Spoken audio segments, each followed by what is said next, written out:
Hasil survei terbaru Carta Politika menunjukkan penurunan dominasi elektabilitas Prabowo Subianto setelah resmi berpasangan dengan putra sulung Presiden Joko Widodo, Gibran Rakabuming Raka. Dalam simulasi 3 paslon, pasangan Ganjar Pranowo Mahfud MD berbalik unggul dibandingkan dengan 2 pasangan calon lainnya.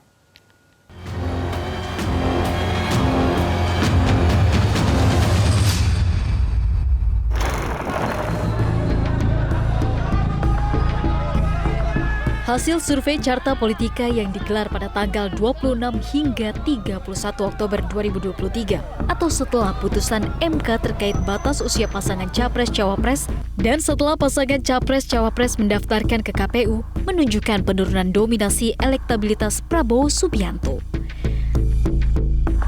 Pada simulasi 3 pasangan calon, pasangan Ganjar Pranowo Mahfud MD unggul dengan elektabilitas sebesar 36,8%. Pasangan Prabowo Subianto Gibran Rakabuming Raka berada di urutan kedua dengan elektabilitas sebesar 34,7%. Disusul pasangan Anies Baswedan Muhaimin Iskandar atau Gus Imin sebesar 24,3%. Survei juga memotret kemantapan pemilih, di mana basis pemilih Anies Gus Imin paling kuat yakni sebesar 78%. Pasangan Ganjar Mahfud berada di urutan kedua sebesar 76%. Sedangkan kemantapan pemilih Prabowo Gibran paling lemah dibanding 2 paslon lainnya. Kita lihat kemantapan pilihan cenderung 3-3 sudah semakin tinggi. Naik terus kalau kita lihat survei-survei beberapa bulan lalu masih ada di angka 60%-an, sekarang sudah di atas 70%.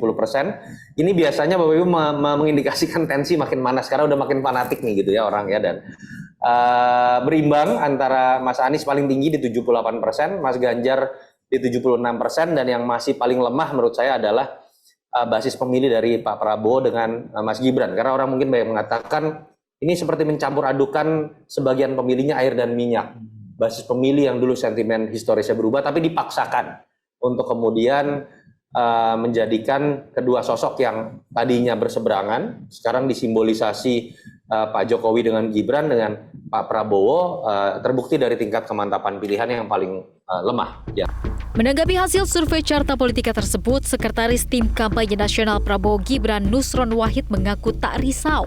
Jadi nggak usah kita tanggapin dalam arti terlalu berlebihan namanya survei. Ya kan, ibaratnya kan ada orang mensurvei, mendiagnosis penyakit kita ada di sini, penyakit jantung. Ya sudah, tinggal kita cari obatnya aja, sakit jantung. Bang.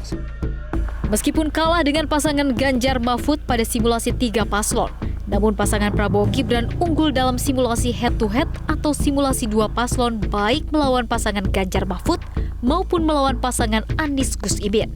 Tim Liputan Metro TV. Jelajahi cara baru mendapatkan informasi. Download Metro TV Extend sekarang.